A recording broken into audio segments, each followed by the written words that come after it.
Well, the time is just gone 8:20 a.m. and we kick off this morning once again as this humanitarian crisis unfolds in Gaza and also in Lebanon.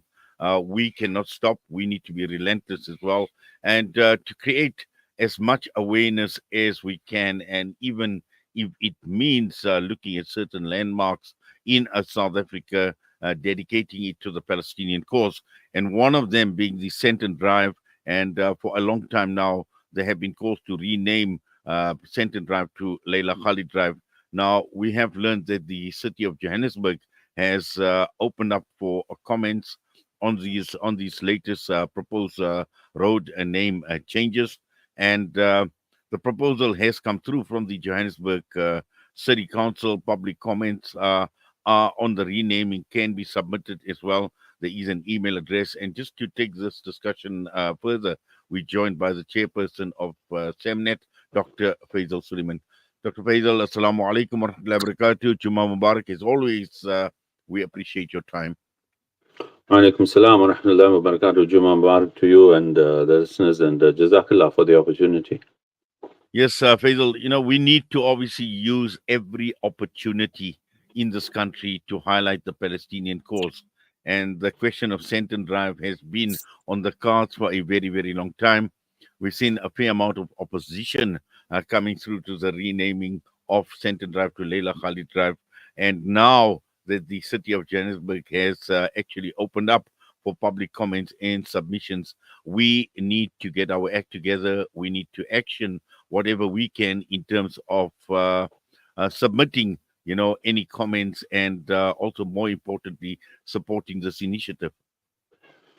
Absolutely. Inayat, it's important for people to understand, first of all, absolutely. And let me say that SAMNET has prepared, first of all, a snapper that you can just click on your phone, and it'll take you directly to the email with a pre-written, motivation letter.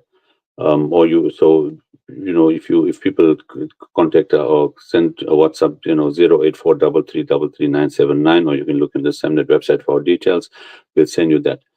Otherwise, any simple 5-line motivation or a letter of support to the Johannesburg City Council in support of this. So there are a couple issues, that you've raised. The firstly is how organized the Zionists are. The last post I saw, they've got about 45,000 signatures in opposition. So that is the one thing. The other is what is important to understand is at a national level, at a provincial level, the ANC is under the whip from not only, and so is government, not only from the Zionist business people, the Zionist community, the Zionist media, etc., but also from the international stage. And we've seen it happen overseas, where U.S. senators, etc., have threatened our country, cut funding, cut the AGOA trade, and a whole lot of punishment for South Africa if we don't drop this ICJ case, etc. So the support, even though someone may say, what's the big deal? First of all, it's symbolic. To the whole question of Leila Khaled having hijacked a plane. She's a terrorist. We know clearly from our own country, a few not so long ago, Mandela and everybody else in the ANC and APLA were considered terrorists.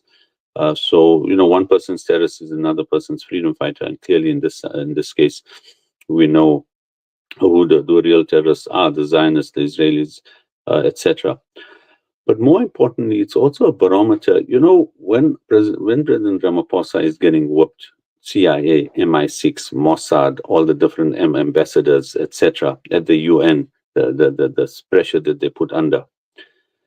Even though he may know people support the Palestinian cause, it's important for them to see it. It's important for them to see it in marches. It's important to see it on social media.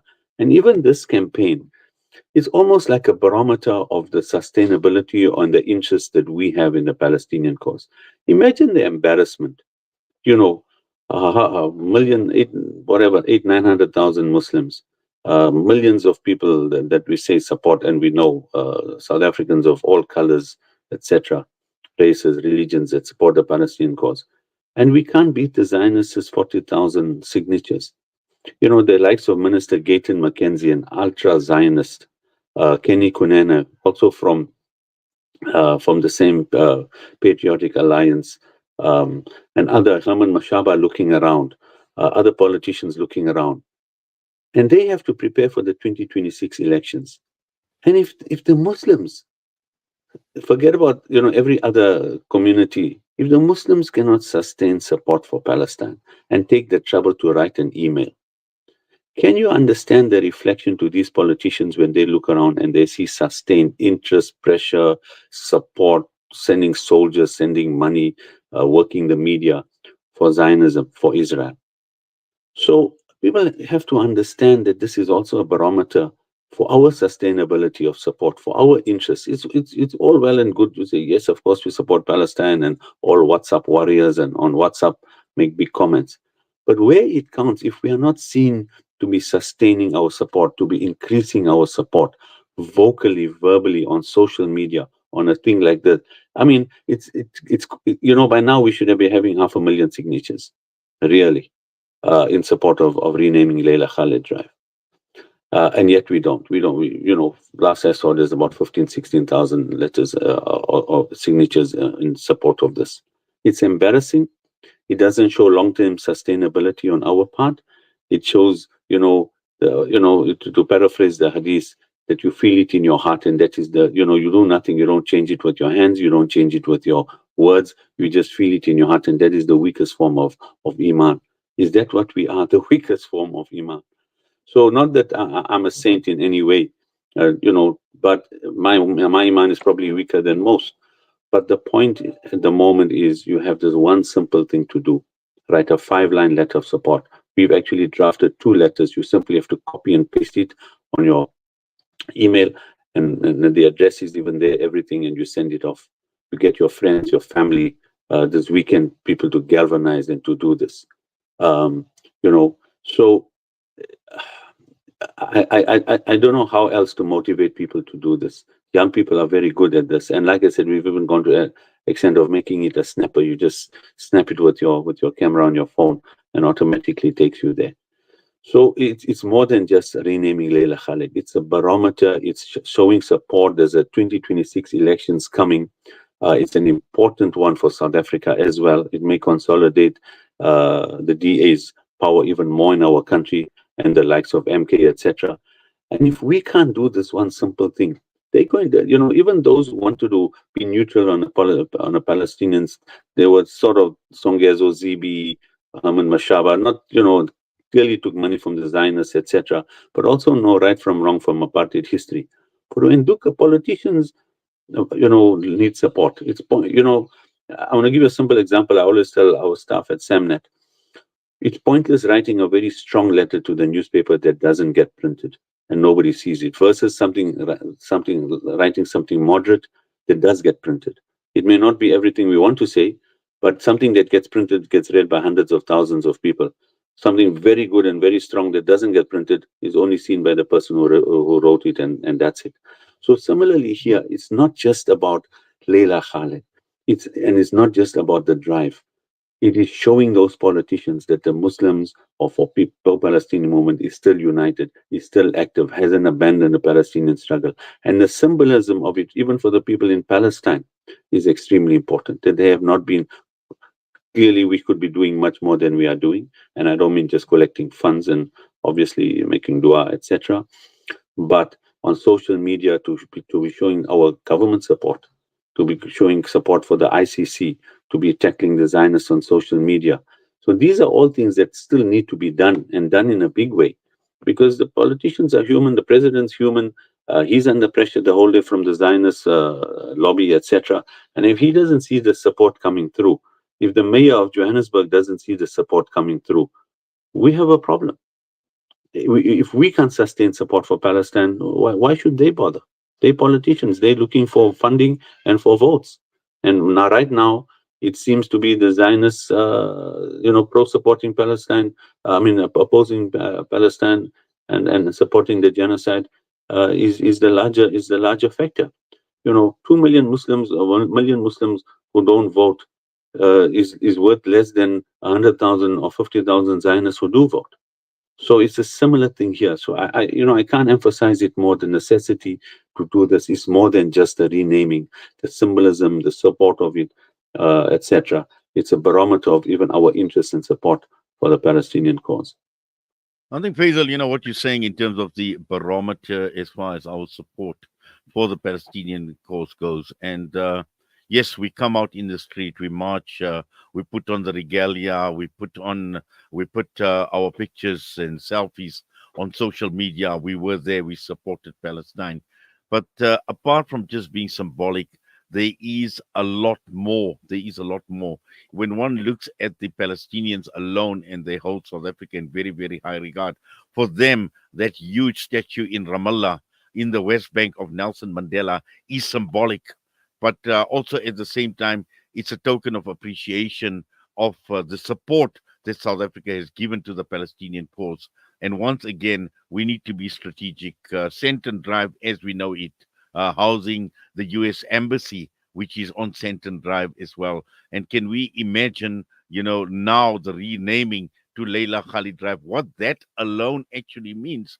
But again, as you mentioned, keyboard warriors will sit, we'll debate, we'll discuss things, we will argue on social media about sometimes matters that are irrelevant.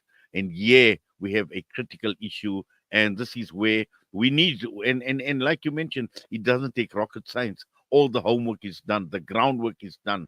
All you need to do is just click a button and perhaps just type in a few words. That's all that's required. Absolutely, you're so right.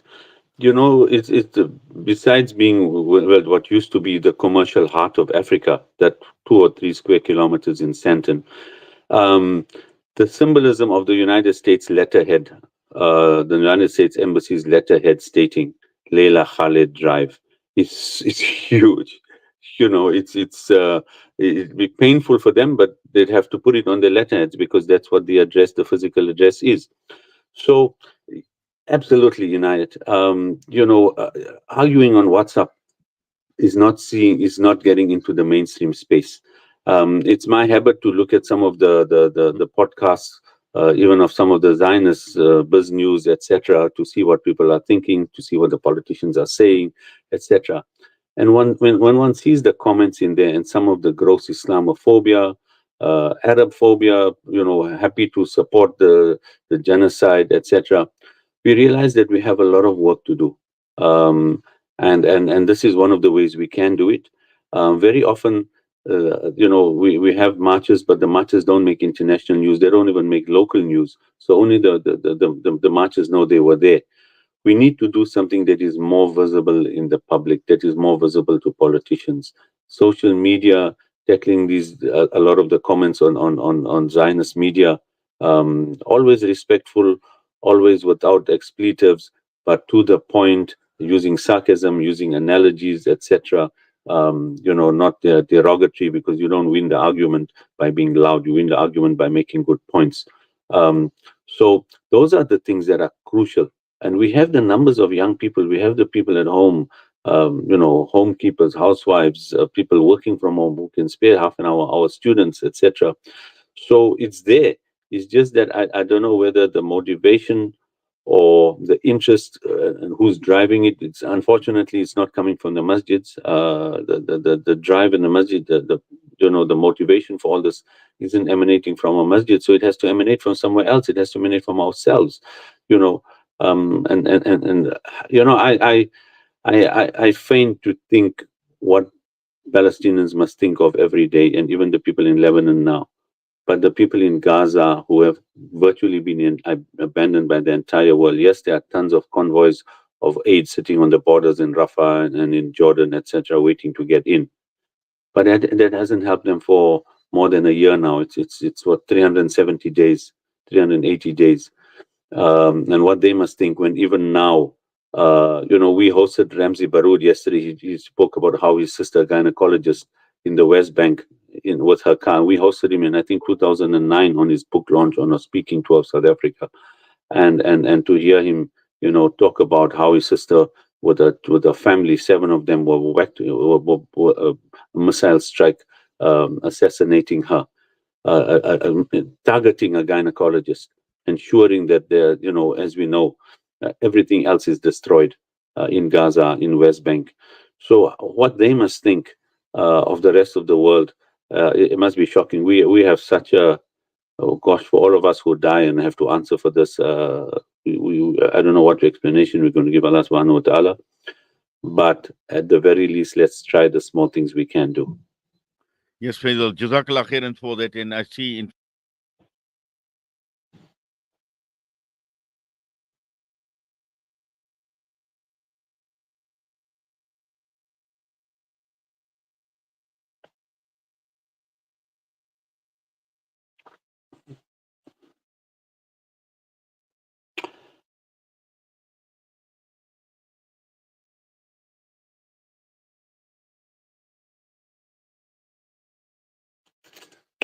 I've lost sound for the past minute or two, Unite, so I can't hear what you're saying.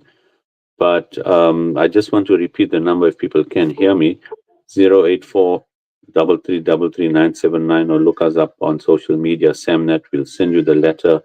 In fact, you don't even need it. 5 lines, 2 lines, in fact. I support the renaming of Leila Khaled Drive, Sandton Drive to Leila Khaled Drive. Even 2 lines are enough, and get your friends and everybody else to do it. I'm sure maybe you all can run a ticker today with the email address that people have to do, and that's about it. You just need 2 lines. Really, you don't need a whole composition there. And I really would urge people to do that. Well, Jazakallah khairan so much for that, Faisal. We will definitely share that number as well. But as always, we thank you. We say shukran for your time. Have yourself a wonderful Jummah, inshallah. Assalamu alaikum wa rahmatullahi wa barakatuh. Wa alaikum salam wa rahmatullahi wa barakatuh. Always a pleasure, and I thank you so much. Dr. Faisal Suliman with us. We're going to go for a quick break, and on standing by, we've got our guest out of Belfast in Ireland. Sinn Féin, we're talking with the chairperson, Declan Kearney.